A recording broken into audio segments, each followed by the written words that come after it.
You're listening to Code Red with Secure America Now, the largest national security grassroots army.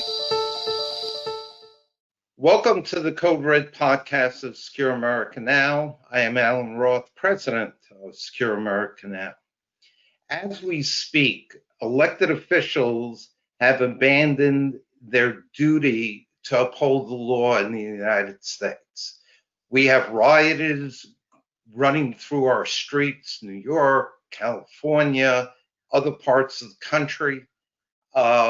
We have what appears to many to be a chaotic situation.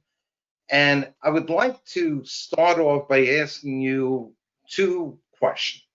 The first one is, what should law-abiding Americans think about what is going on? And number two, what should the President of the United States be doing to address this crisis? Well, I think you have several different things coming together at the same time. I think you have the effect of being locked down because of the virus. You have the effect of a government-induced depression through the lockdown. Now you had the effect of both, I think, a genuine response to George Floyd being killed in a way that was so graphic that it was impossible to see it without just being enraged, combined with what has been a very long gradual buildup for over 20 years of the hard left, which wants to destroy America. And I described this the other day as a war against the United States. That's clearly the goal of Antifa, for example. And all the reporters who tell you Antifa doesn't exist have to now explain how come this non-existent organization has occupied 6 blocks in Seattle, created a non-U.S. zone, taken over a police precinct, and basically set up roadblocks so that people have to be approved by Antifa to walk in the 6-block area. And the mayor is totally complicit, and the governor, as a little while ago, didn't even know it had happened. So this is the sort of thing we're going to, and I saw a really heart-wrenching letter from a policeman who was a third-generation policeman who loved his work, was hoping one of his children would become fourth generation, who said that what's happened with the assault on the police is so bad that he is personally leaving the profession, and he would never encourage any of his children to go in. And he had a line that I thought was very foreboding. He said, when Minneapolis becomes Mogadishu, don't be shocked because the American people did it to themselves.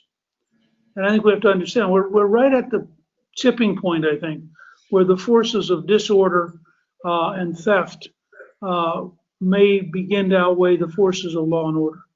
Very different than in the 60s and 70s. So how should the President Trump, respond to this? What should the federal government be doing? Today, there was one comment that I saw that President Trump had actually told people, or the elected officials in Seattle, that if they don't clean up the city, if they don't bring law and order to the city, he will do that. What are his options? How should Well, I mean, ultimately, he has the same options that Abraham Lincoln had. I mean, you can't have a section of the United States which declares itself to be outside the United States. That's called secession. We had that argument. The side that wanted to secede lost. So I think you've got to start with the recognition. We'll see how this plays out over the next couple of days. But certainly sending in the FBI, preparing to arrest all these people for what is in effect treason. I mean, if you set up an anti-American zone, you are engaged in treasonable behavior. And I think at this point, it ought to be handled at the police level, not the military level. But if necessary, the next stage would be to call out the Washington National Guard. And you'll notice that when they actually finally got around to calling out the Minnesota National Guard, the rioting stopped pretty rapidly because they had 13,000 people in uniform to back up the police. So the president, I think, first of all, has to stand unequivocally for the law. He ought to stand for larger police forces that are better trained, not smaller. He should vigorously oppose things like Los Angeles cutting $150 million out of its police budget. And I think he should also make very clear that we were all told by the media there was no damage being done, et cetera. Well, how come the mayor of Minneapolis is saying he's going to need at least $55 million to fix the damage that apparently wasn't done by the rioters that apparently weren't rioting? I mean, at one level, the guiltiest people here are the news media who consistently lied to the American people about what was going on and are still lying about it. We have a situation, as you know, for many, many years, we've allowed local, whether it's states, cities, counties, to create what they called sanctuary cities, where the federal laws of our country were not upheld and sanctuary was given to those lawbreakers. Do you think that contributed to where we are now in terms of this open defiance of the law? Yeah, I mean, what happened was you had people who decided, local mayors, local county commission, in some cases local governors, that they would simply not obey the law. And that's what we're talking about. Is you have the right to not obey the law as an elected official who is sworn in with an oath to uphold the law. And I think that's what you're saying. Apparently, I have not seen it yet, but I have received video of a Seattle, Washington city councilman helping lead Antifa into taking over the 6 square blocks. Well, this person clearly has broken his oath of office. And it's a good example of where we should be using the FBI to go in and arrest him and get him off the street. And arrest him under federal law, because a lot of these states now have this goofy rule where there is no bail. You know, you walk in, you get arraigned, and you walk out. In New York City the other day, they had a bank robber who robbed a bank and was arrested. They let him out. Robbed a second bank and was arrested. They let him out. Robbed a third bank, was arrested. They let him out. Robbed a fourth bank, they arrested and let him out. Fifth bank, and when they picked him up after the 6th bank robbery, I mean, I think he was trying to go back to jail. When they picked him up after the 6th bank robbery, he said to the policeman, "Why do they keep letting me out?" It's just, but that's how crazy it is right now. You know what? The governor of New York, Andrew Cuomo, he says the legislature passed legislation which allows these people to get out of prison. He never mentions that he signed that. I was going to say he could have vetoed it at any time, but Cuomo has been so misleading on so many different fronts that it's sort of amazing. I mean, if you look at his whole record with nursing homes and COVID, where thousands of grandparents died because of Governor Cuomo's terrible policies. Can you expound upon that a bit? Explain, what did Cuomo do that led to that? Well, Betsy McCoy did a podcast with me at Gingrich 360, and she believes, as former lieutenant governor of New York and one of the smartest health analysts in the country, she believes that it was the impact of what she says is an $8 million a year lobbyist for the New York Hospital Association. And they didn't want anybody with COVID in the hospitals. And so they convinced the governor to send them back into nursing homes to keep them out of the hospitals, which was the opposite, by the way, what the Center for Disease Control advised. And Cuomo again lied to the public by suggesting he was only doing what the CDC advised, which is not true at all. So in effect, because of Cuomo's decision, people were going into the most dangerous places in the country with the most vulnerable populations, and it spread like wildfire. The second thing they did is in New York, if you were dying of COVID, but you were not technically dead when you left the nursing home, they did not count it as a nursing home death. So there's some speculation that they may have actually had twice as many people dying in nursing homes as they reported, because as long as you could get them to the hospital before they died, it did not count as a nursing home death, even though everything bad had happened to them in the nursing home. It is such a monumental tragedy what occurred. And one of the things that I find disturbing is that even after the facts come out, the governor, and there are others who do the same thing, they don't even admit that they've made a mistake. Right. And and the New York media is so intensely pro Cuomo that they don't want to investigate it and they don't want to go after him. So in effect, they're his accomplices in covering up the death of thousands of grandparents. I will just pose one other theory as to why he did direct people into the nursing homes, which were ill-equipped. Everybody knew that they were ill-equipped. They're not equipped to do this type of stuff, period. That's not their nature. My theory is that he had over 4,000 hospital beds open in New York. They were provided by the federal government. He and the governor of New Jersey, Murphy, did the same thing. They did not direct patients to the USS Hope, to the Javits Center, because they didn't want President Trump to get any credit for having provided beds. That may have been the case, but it could also have been the case that they wanted to make sure that the local hospitals were getting all the patients so that they could make money out of having filled up the hospital.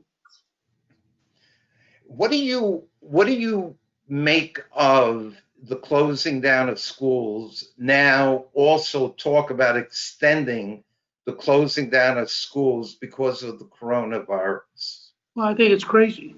I mean, I think the fact is, first of all, young people are the least affected by the virus. Second, I think you can do social spacing with the teacher and the other adults. Third, if we're going to compete with China, we can't keep producing people who are ignorant. And so the idea that you're going to tell kids, and this, by the way, directly affects working, because if you're a working parent and all of a sudden your child's going to be home all day, every day, you may not go back to work. So we're compounding the challenge of getting the economy growing again. One of the things that has come out of the coronavirus that I think is positive is that we now have widespread agreement, even across party lines, that China is a huge problem, that we have allowed, among other things, our medications to an overwhelming degree. 90% of generic drugs are being produced in China with no supervision. They don't have to meet FDA compliance. What do you think should be done? And do you see any signs of the US government taking action to, in fact, stop this dependence on China? Yeah, I think, first of all, I do think you're right that there's a dramatically growing awareness of how dangerous China is and that we had misjudged it. I wrote a book last year called Trump versus China, where I outlined in my own thinking how I had changed over the last 10 years, because the Chinese, in fact, did not modify, did not become more open. If anything, it's a more totalitarian regime than at any time since Mao Zedong. So I think that awareness of China has grown pretty dramatically. I think a general acceptance that the Chinese, whether deliberately or for whatever reason, grossly mishandled the virus and probably caused hundreds of thousands of unnecessary deaths and trillions of dollars of economic damage. I think in that sense, there's a pretty strong feeling that we have to take action. You're seeing presidential executive orders, you're seeing steps by various administrative agencies, and you're seeing bills begin to move in Congress, all of which will be designed, I think, to encourage businesses to move back to the U.S., to get out of China.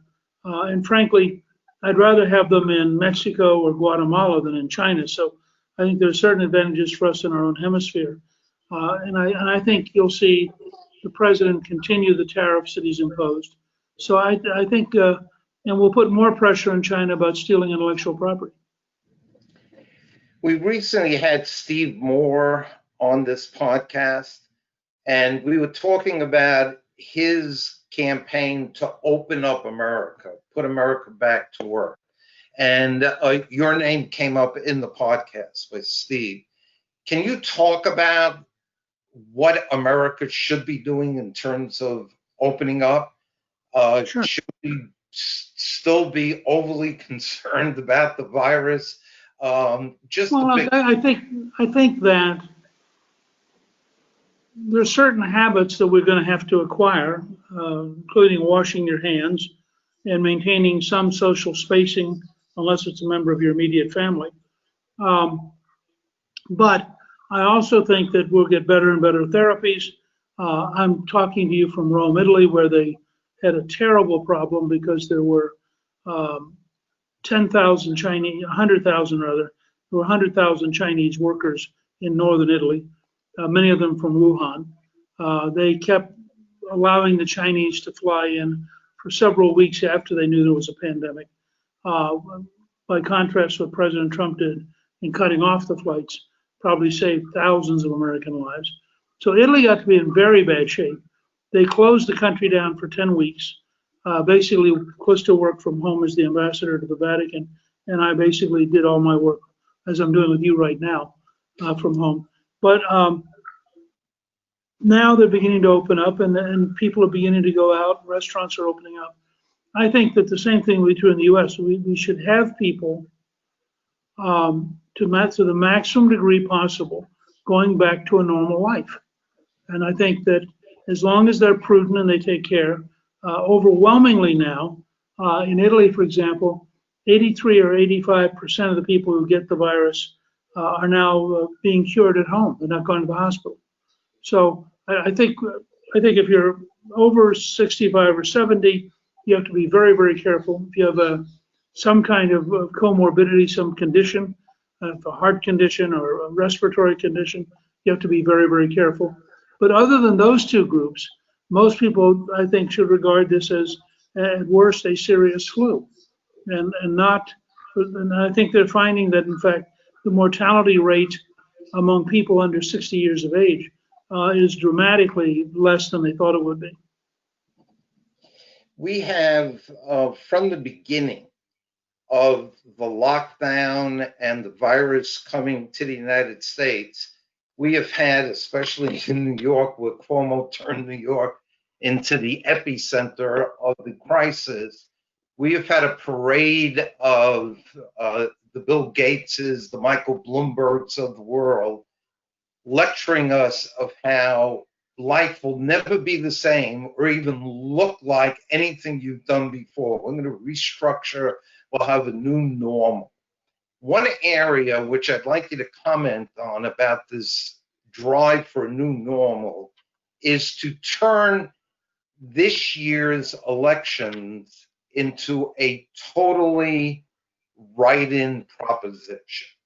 That polls would not be open, that people will not vote the traditional way. What are your thoughts on that? Well, look, if you're a Democrat and you're trying to steal the election, that's a pretty good way to do it. I just did a podcast at Gingrich 360 with Hans von Spakovsky, who is the election fraud expert at the Heritage Foundation. And they have tons of information about vote theft. And I also did a podcast about Nancy Pelosi's $3 trillion bill. And I had a special section on all the ways in which they want to create an election in which you don't have to prove who you are. You don't have to have any kind of identity. You don't have to have anyone else vouch for you. You can basically sign a note that says, I really am who I claim I am. You could show up on election day and do that. And there are no controls. And I think that there's a reason that they want the minimum controls, because I think that, as they discovered in California with bundling, and vote harvesting, which is inherently destructive of your right to a secret ballot. I mean, if somebody comes around picking up ballots, the odds that particularly if you're older and you're insecure, that they're going to look over your shoulder and make sure it's the right, you're casting the right ballot. I think it's an invitation to corruption. Can you comment on what the 1619 project of the New York Times is, and whether you think this is the ultimate goal of these protests, and to not only remake American society, but reconstitute of what America it's founded? Yeah, the way I would describe it is, I think you've got a substantial part of American intelligentsia who are anti-American. They regard America as a bad country. They use vicious language to describe us. They've grown enormously in power and influence. And I always tell people that Reagan beat communism in Moscow, but he lost to it at Stanford. And so what you've had is an academic elite, which then trained a generation of people who became the reporters and you just saw this with the rebellion at the New York Times, where publishing a op-ed by a conservative U.S. senator who was a veteran from the middle in the war in the Middle East was such a terrible offense against the left that they forced out their opinion page editor. He had to resign. You saw the same thing just happen at the Philadelphia Inquirer, where they had published an article about damage to buildings, and it was entitled Buildings Matter Also, and that was seen as an attack on Black Lives Matter. And so the entire cast of reporters got this guy fired within like 3 days. So what you're seeing is the rise of an anti-American elite determined to impose its will, having people like Antifa as its fighting wing. Very much like the rise of fascism and Nazism and communism in the 20s and 30s. To me, as a historian, it is very sobering to watch the kind of things that are underway. And I'm glad the president has declared that Antifa is a terrorist organization. And I think, frankly, we're going to have to track down and ultimately arrest and lock up a surprising number of Antifa members, because they are both violent and deeply, deeply anti-American. Newt Gingrich, is there hope for America? Sure. I mean, look, we came through a very long revolutionary war against the most powerful nation in the world. I wrote several novels about it, and in some ways the most desperate moment in American history was Washington crossing the Delaware on Christmas night in the middle of a snowstorm with ice in the river, because he really thought if they could not win a victory, that the army would melt away and the revolution would be over. Lincoln comes along and wages our bloodiest war. And, there's a point where the Union wins at Gettysburg, and 2 weeks later has to send part of the Union Army into New York to put down anti-draft riots. I mean, it's easy to exaggerate where we are. In the late 1960s, the hard left, who really are the parents of the current generation of anti-Americans, the hard left set off 2,500 bombs in an 18-month period. We tend to forget this. Yep. So the question in my mind is, because this time much more even than in the 60s and 70s, although if you read Theodore White's extraordinary books on the making of the president in 1968 and the making of the president in 1972, he already has captured what he said was the rigidity of moving from a liberal ideology to a liberal theology. And he's already captured the degree to which the American news media has become captured at the Boston Globe, New York Times, Washington Post, by people who are so far to the left that it was impossible for them to cover the news anymore. So you're really watching a long game that has been building momentum and where we're going to have to really think through. I actually went back today and reread the section of Reagan's farewell address where he talks about that one of the great uncompleted jobs was to codify American history so people really learned about the country, and that he worried very much about the degree of anti-American falsehood that was being built into our schools. Well, unfortunately, we didn't win that fight, and we're now paying the price for it. I'd like to bring this podcast to a close with you commenting on a slightly different topic, which is scientists have been caught being wrong with their predictions in terms of the coronavirus. This whole pandemic has not played out, thank God, to the degree that they said that it would play out. Do you think that the belief in science has taken a big hit here? These experts who seem to completely change their point of view as to what you should or shouldn't do. Go ahead. Sorry. I think with the average American, there's more skepticism than there used to be. It's very clear that the projections were wrong. But look, we've been through, at least since the late 60s, we've been through a series of what I would call catastrophism. Paul Ehrlich promised all of us that we were going to end up with Britain would be starving to death by the year 2000. And Ehrlich is a tenured faculty member at Stanford and lost no prestige despite the most idiotically false statements. So you can go down this long period. When you get to a point where you have a teenager from Sweden lecture at the United Nations about a topic that she knows nothing about, you know that you're involved in a series of mass delusions. And to some extent, the catastrophe reaction to COVID was exactly in the same pattern, where the news media picked something up. I have to close this because I got to do something else, but I'll just say, remember that every weatherman would like every storm to be a potential hurricane because it means you'll watch the weather. Great note to sign off right. on. Thank you very much. Good to be with you. Thank you very much.